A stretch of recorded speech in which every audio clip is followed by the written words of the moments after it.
अब बताओ तुम लोगों को स्टडी करने में क्या दिक्कत आ रही है क्या? काय काय प्रॉब्लेम येते तुम्हाला एक्झॅक्ट सांगा इथून की बा काय प्रॉब्लेम येते. हा काय म्हणते तो?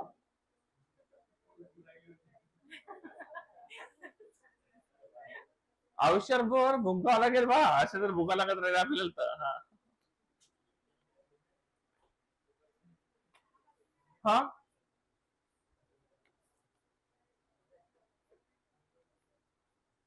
बताओ क्या दिक्कत आ रही है. काय काय ब्रिदिंग मध्ये प्रॉब्लेम चालला. काय स्पीड स्पीड स्पीड. ओके. ऍक्युरेसीचा प्रॉब्लेम किती लोकांना आहे? कशाचा? रिझनिंग की कॉन्ट्स? कॉन्ट कॉन्ट कॉन्ट कॉन्ट कॉन्टचे 1 मिनिट. टॉप नॉचला जवळपास 60 सेक्शनल्स राहतील.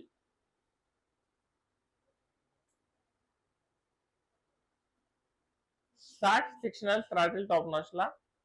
आणि त्याची आपण प्रॅक्टिस करून घेऊ इथे टायमर लावून. म्हणजे ती बॅच मी कंडक्ट करेन सरळ 1.5-2 तास बॅच चालतील आणि तेव्हा त्या पर्टिक्युलर 20 मिनिट्सच्या टायमरवर आपण मग ती प्रॅक्टिस करून घेऊ. ती मग तुमचा स्कोर किती येते, कारण की याच्यातलाच कोणीतरी मेन्सला जाणार आहे. बरोबर नाही? 60 सेक्शनल्स कॉन्टचे आहेत, 60 सेक्शनल्स रिझनिंगचे राहतील. 60 सेक्शनल्स कॉन्टचे राहतील, 60 सेक्शनल्स रिझनिंगचे राहतील. आणि त्याच्यावर आपण इथे प्रॅक्टिस करून घेऊ. याच्यातलंच कोणीतरी मेन्स जाणार आहे. मग ते आपण पाहू की कोणाचा स्कोर किती येते त्याच्यामध्ये. आणि ते प्रॅक्टिस आपण इथं करून घेऊ. जर तुम्हाला ते मोबाईलमध्ये असले तर मोबाईलमध्ये टॅबमध्ये असले तर टॅबमध्ये सॉल्व्ह करावं लागतील. नाही तर तुम्ही म्हणत असाल तर मी तर टेबल पण अरेंज करून देऊ शकतो तुम्हाला, जर तुम्ही लॅपटॉप घेऊन येत असाल तर. इतकेच लोक आले तर, लोक वाढले तर मग कदाचित आपल्याला टेबलचा प्रॉब्लेम येतील. पण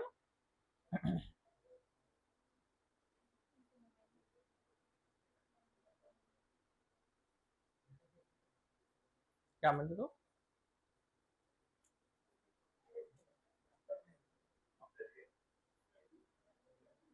लॅपटॉप मी अरेंज करून देऊ शकत, तो वांदा आहे. हा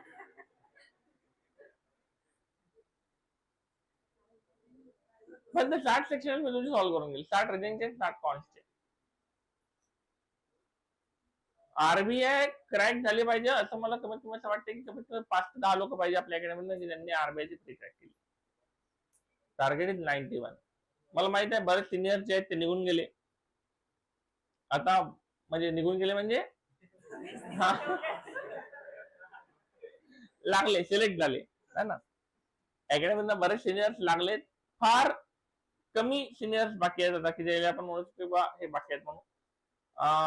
तर ते त्याच्यातले काही आणि तुमच्यातले काही तिकडे पोहोचवायचे. बरोबर. तर हे ट्रिमेंडस म्हणजे ज्या ट्रान्सफॉर्मेशन मधनं सध्या अकॅडमी चालली की नाही, तो वेट किंवा ते जे बर्डन आहे ते मला जाणवत आहे. म्हणजे ते जे बर्डन आहे ते म्हणजे बर्डन नाही म्हणतात मला, पण ते रिस्पॉन्सिबिलिटी मला जाणवत आहे किंवा नेमकं काय फेज मधनं सध्या अकॅडमी चालली तर है ना. आणि दुसरी दुःखाची गोष्ट काय माहिती आहे का याच्यात, की जे नवीन बॅच आहे फार कमी लोक असे की ते कन्सिस्टंट आहेत. अर्ध्या लोकांची तब्येती खराब होतात, अर्धे लोक गावाला जातात. बरोबर आहे. मग नंतर अजून थोडंसं पुढे गेले की कोण दांड्या खेळायला ते, कोणी हनुमान जयंतीच्या भंडाऱ्याला जाते. बरोबर. प्रत्येकाचे आपले काही ना काही कार्यक्रम जे आहेत ते चालू असतात आणि याच्यात हे मिस करतात.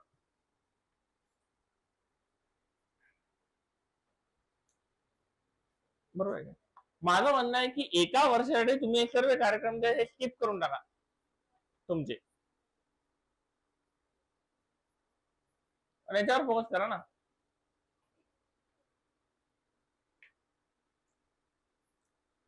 एक वर्ष सकाळी 6 वाजता जिकेचे सेशन होते. सकाळी 6 वाजता जिकेचे आम्ही उठणं होत नाही. बरोबर आहे. आम्ही सेशन करत नाही. नको करू, कोणाचं काय चाललं रे बा. तुझं उठणं होत नाही, तू सेशन करत नाही की नाही, मग कोणाचं काय चाललंय याच्यात. कल्याणी सकाळी 6 वाजता सेशन घेते आणि तुम्ही सकाळी 6 वाजता येत नाही समजा जीकेच्या सेशनसाठी, बरोबर आहे. तुम्हाला काय वाटतंय कल्याणी चाललंय मोठा लॉस आहे त्याच्यात? पाहू ना कसे सेशन कंडक्ट करतात, आपण जातच नाही सेशन, होऊन जाऊ सेशन काय होतं नका येऊ.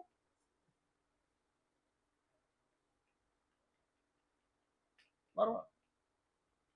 मग तेव्हा आता काही नाही वाटत, आता काही नाही वाटत, चुकीला तुमची प्री निघू द्या, है ना. आणि मग जे जीकेचं बॉर्डर झालं मग मी फक्त जीके व्हिडिओ फोन करू काय, वाटत नाही का, वेळच नाही. मग एकच 4 व्हिडिओ पाहतो माणूस, त्याला एकही व्हिडिओ आठवत नाही वेळेवर, बरोबर. तिथे गेल्यावर सर्व ऑप्शन मध्ये जे असते ते सर्व व्हिडिओ मध्ये प्रश्नामध्ये विचारलेलं असते, बरोबर आहे. आणि मग तो जे भिन होते की आता काय करावं नाही मग तो सोडून येतो काहीतरी क्वेश्चन, बरोबर. आणि मग म्हणते आल्यावर जीके टफ होतं. माझं म्हणणं आहे 4 सब्जेक्ट आहे, तुम्ही रिझनिंग क्वांटला जितक्या वेळ तितक्या वेळ तुम्हाला जीके जायला नको, कारण की सेम मार्क्स तरी करून राहिला. तुम्ही प्रीचा विचार काऊन करतो, मेन्सचा विचार करा ना. अरे आपली प्रीने निघून राहिली बा, मेन्सचा विचार आम्ही कुठून करणार आहे. अरे बा 7 जीके बहुत ही ना. म्हणजे आता तर समजा तुम्ही प्रीची प्रोफेशन करून राहिले, समजा सुनेची प्रोफेशन करून 7वी कधीतरी होणार नाही ना, बरोबर आहे की नाही. तुम्ही ह्या स्टेप मधनं तुम्ही नेक्स्ट लेवलचा विचार करायला पाहिजे ना. मग तुम्ही प्री वो कॉन्फिडेंस खुद के साथ में कैरी करना है कि साला प्री भी निकालेंगे और मेल भी निकालेंगे, कैसे नहीं निकाल सकते.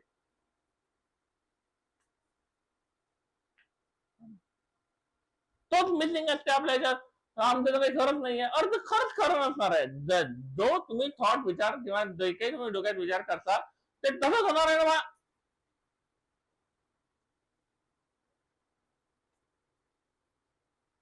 Attitude matters, attitude matter. तुम्ही काय ऍटिट्यूडने लाईफ जगता ना, तर ते ऍटिट्यूड मॅटर करते. तुम्ही जर का असे म्हणजे ते नाही का गाडीत मळमळ होते तेव्हा कसे तुम्ही चुपचाप बसले असता, तशी जर का तुम्ही लाईफ जगत राहिले तर कसं होणार आहे ते.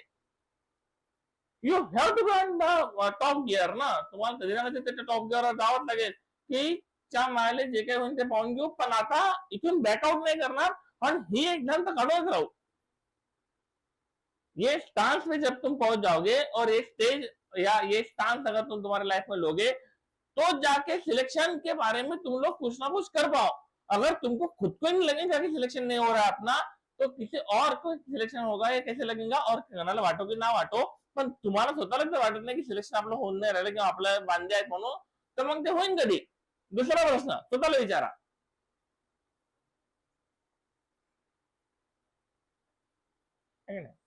आणि मग ते होईल कधी, त्याला काही उत्तर नाही तुमच्याजवळ ना, मग होईल. मग ते कशाने होईल, तिसरा प्रश्न.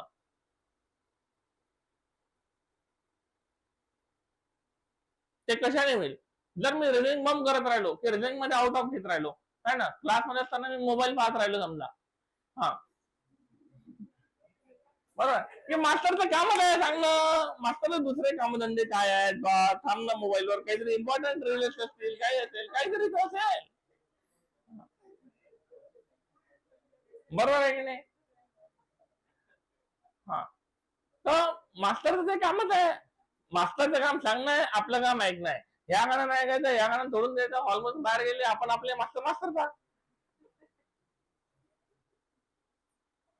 बरोबर आहे की नाही.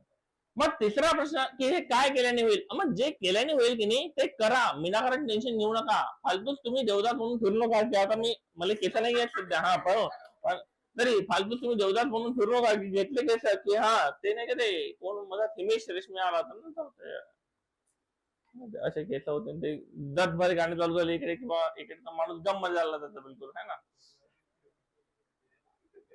हा तेरे नाम, बरोबर. तर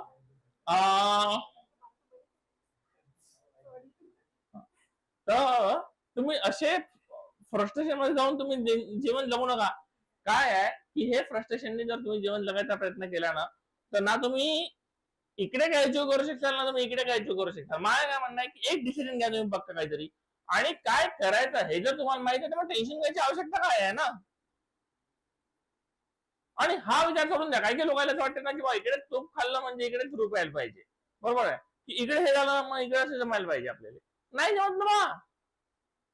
आज जर तू तू आजच शिकला टॉपिक, तुला वाटतं तुझा पर्सेंटेज कॉन्स्टंट 90-95 व्हायला पाहिजे. आता हा माणूस इतका परेशान होता 3 महिन्या आधी, की याच्या कोणीतरी मित्र 6 महिन्या आधी त्याने प्रिपरेशन चालू केली याच्यापेक्षा, आणि त्याचा पर्सेंटेज 90 येत होता, 90 येत होता, हा त्याचा पर्सेंटेज 90 येत होता आणि माझ्या पर्सेंटेज 60 येते, आणि हा लय परेशान होता. याला म्हटलं सध्याचा पुरी जे प्रॅक्टिस चालू आहे ते चालू दे. आज त्याचा 98-99% येऊन राहिलं समजा, मग आता हे का बरं होऊन राहिलं? ती कन्सिस्टन्सी प्रॅक्टिस कंटिन्यू केली म्हणून. मग आता सोल्युशन त्याला हेच आहे की ते पेशन्स तुम्हाला ठेवावं लागेल. तुम्ही जर का आता ते पेशन्सला दाखवू शकता, मग तुम्ही कधी दाखवणार पेशन्स? वो होल्ड ऑन, त्या तिथे उभं राहून तुम्हाला तो पेशन्स दाखवावाच लागेल. हे 20-20 मॅच नाही आहे की झाले बॉलिंग टाकले चालले. हे टेस्ट क्रिकेट आहे बॉस. तुम्हाला इम्प्रूवमेंट ऐसे नहीं है की आज झाला 2 बॉल नंतर मॅच बदलेलं नाही होईल, ते होईल 2 दिवस, त्यामुळे 5 दिवस खेळून काढणार नाही त्यात. तुमच्या सिलेक्शनला नाही म्हटलं तर 1 वर्ष है ना, वो टाइम तुम्हारे हाथ में है, बहुत टाइम है अगर तुम सोच के देखो तो, और अगर तुम अच्छी तरीके से युटिलाइज करो तो. तुम्हाला त्या प्रत्येक वेळेचा युटिलायझेशन थेंब थेंब थेंब थेंब जर का तुम्ही तुमच्यामध्ये इम्प्रूव्हमेंट करत राहिलेत ना, तर तुम्हाला इथून तिथपर्यंत पोहोचायला फार जास्त वेळ लागणार नाही बॉस. पण होते काय माहिती आहे का, की तुम्ही फक्त टेन्शन कॅरी करता, इम्प्लिमेंट नाही करत. आणि जसं जसं माणूस सिनियर होत जाते की नाही, तसं तसं हे टेन्शन जास्त कॅरी करते आणि इम्प्लिमेंट करणं कमी करते. मला तर माहिती आहे म्हणते सर्व ना. हे कॉन्स हे असं हे मला माहित आहे, हे हे असं हे मला माहित आहे. तुला स्कोर येते का खूपच्यात नेऊन? बरोबर आहे, तुला स्कोर येते का? नाही येत ना. माहित आहे हे प्रमाण कधी, माहित आहे हे प्रमाण कधी स्कोर आलं है ना, किंवा रिझल्ट आलं. मग स्कोरही नाही, रिझल्टही नाही. मग माहित आहे म्हणायचं नाही, चुपचाप बॅक टू बेसिक, पुन्हा गाड घे, पुन्हा बॅटिंग चालू कर, पुन्हा पहिल्या बॉलवर इनिंग सुरू.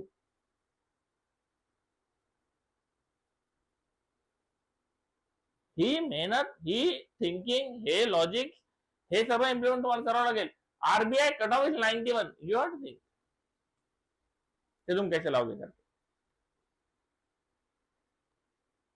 नाही येत आमचा सध्या. मी नवीन पोरांकडनं एक्सपेक्ट करते की त्याला 91 स्कोर यावं म्हणून. नवीन पोरांना त्याचं बर्डन घेऊन मला त्याच्याकडून एक्सपेक्टेशन आहे की त्यांना 91 आणावं म्हणून. पण माझं एक्सपेक्टेशन त्यांच्याकडे येते आहे की तुम्ही तुमच्या मॅक्झिमम लेवलवर पोहोचायचा प्रयत्न करा, की तुम्ही किती पोहोचू शकता. तुम्ही 60 वर आहे ना, तुम्ही समाधान नका करो. तुम्ही 35 वर असाल ना, तरी तुम्ही समाधान नका करो. काय तर 35 करून राहिला, हा वाढला पाहिजे बॉल, वाढला पाहिजे म्हणजे किती, एकदम 91 टार्गेट होताल, उद्याच तुम्ही कोमात जासाल. बरोबर आहे. 35 येऊन राहिला ना सध्या, तू 40 टार्गेट ठेव, 45 टार्गेट ठेव, 50 टार्गेट ठेव, की 50 पर्यंत वॉकचा स्कोर आला पाहिजे. बरोबर आहे. तो स्कोर गेला 50 पर्यंत, मग त्या 50 वर यासाठी काय काय करावं लागेल, त्याची मेहनत करावं लागेल. तो स्कोर पोहोचेल 50 पर्यंत, तो स्कोर 50 पर्यंत पोहोचला, मग तू टार्गेट वाढव, 60-65 ठेव. पुन्हा काय काय करावं लागतंय अजून, आता कुठे कुठे कुठे कमी पडतो किंवा कुठे कुठे इम्प्रुव्हमेंटला स्कोप आहे, मग इथे इथे इम्प्रुव्हमेंटला स्कोप आहे, मग ते इम्प्रुव्हमेंट का पोहोचेल तू 5 पर्यंत. आरबीआय पर्यंत जर तुम्ही 80 पर्यंत पोहोचले, इव्हन नाही 91 पर्यंत पोहोचू शकले, तरी त्या प्रिपरेशननी तुम्ही ऍटलीस्ट आयबीएस क्लरिकल क्रॅक करेपर्यंत पोहोचून जाता.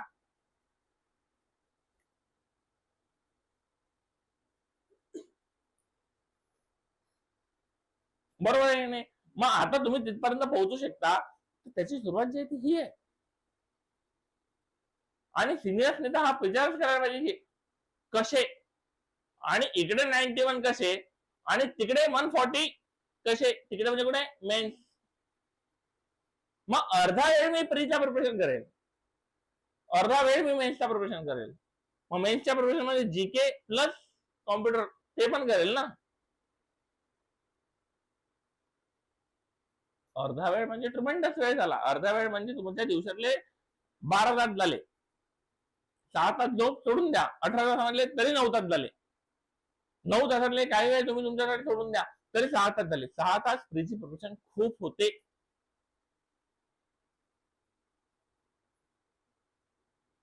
आणि 6 तास मेन्सची प्रिपरेशन खूप होते. त्याच्यातली 2 तास सोडून द्या की तुम्ही बॅच घेता म्हणून, तरी 4 तास फ्रीची प्रिपरेशन, 4 तास मेन्सची प्रिपरेशन जरी केली तुम्ही इथून रेग्युलर व्यवस्थित प्रत्येक टॉपिकला वेळ देऊन, तरीही माझं म्हणणं आहे तुम्ही व्यवस्थित करू शकता. पर वो थॉट होना चाहिए तुम्हारे अंदर, क्यों हो सकता है. ऐश्वर्या जेव्हा आरबीआय सिलेक्ट झाली होती, मला अजूनही आठवते की रोज न चुकता हे कंटिन्यू चाललं. आरबीआयची नोटिफिकेशन आली तेव्हापासून तिथे आरबीआयच्या मेन्सच्या आदल्या दिवशीच्या रात्रीपर्यंत की डेली ती मला टार्गेट पाठवायची की मी काय काय अभ्यास करणार आहे. बरोबर, की डेली ते मला टार्गेट पाठवायची की मी काय काय अभ्यास करणार आहे. आणि दुसऱ्या दिवशी ते टार्गेट अचीव्ह करायचं, मग पुन्हा त्याच्यावर अनालिसिस, मग पुन्हा काय काय टार्गेट किंवा काय काय हे करणार. म्हणजे मी त्याच्यात करायचं सांगायचो. हे कधी कधी ते स्वतःहून सांगायचे की हे नाही, हे असं असं ह्या स्कोअरच्या कमी आला. आणि मग पुन्हा ते समजा प्रिपरेशन. बरोबर. आणि रोज मग कधी कधी रात्रीचे 12 वाजो, 1 वाजो, 1:30 वाजो, 2 वाजो, कधी कधी 2:30-3 वाजता मी तिथं म्हणजे टार्गेट समजा जर मला नाही आला मेसेज तर मी पाठवलं समजा की टार्गेट आजचं म्हणजे आजचं जे टार्गेट आहे ते कम्प्लीट नाही झालं. तर कधी कधी रात्री 3, 3:30, 4 वाजता मला मेसेज आले की येस टार्गेट कम्प्लीट झालं, उद्याचं टार्गेट हे आहे. तर ही जिद्दच होती की नाही कुठेतरी. आपले टार्गेट आपण ठरवतो, दिवसातनं 4 टार्गेट ठरतात, 5 टार्गेट बदलतात आपले.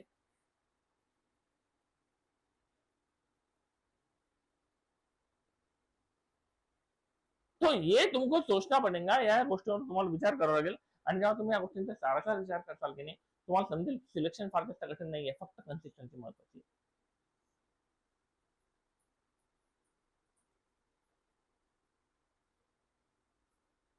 बरोबर आहे. काही डाऊट असला मी इथेच आहे, तुम्हाला कधी भेटू शकता. पाहू काय